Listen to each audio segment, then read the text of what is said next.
Hi friends, இன்றைக்கி வந்து market ஒரு லேட் ஆகி போச்சு. வீடியோ காட்டுற பாருங்க. பழக்கடை இருக்குது முன்னாடி.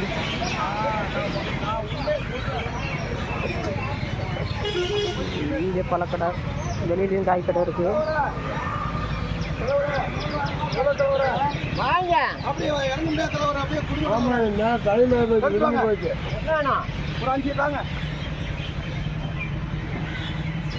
ஆனால் ஒரு வீடியோ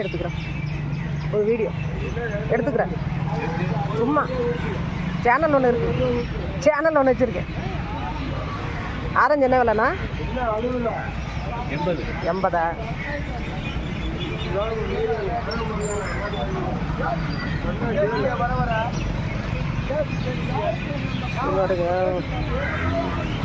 காலிஃப்ளவர்லாம் மூட்டை மூட்டையாக வச்சுருக்காங்க. ஒரு அக்கா வந்து லெமன் வச்சுருக்குறாங்க பாருங்கள். தெரிஞ்சவங்க தான். லெமன் ஏக்கர் கணக்கில் போட்டு வச்சுருக்காங்க, சொந்தக்காரங்க தான்.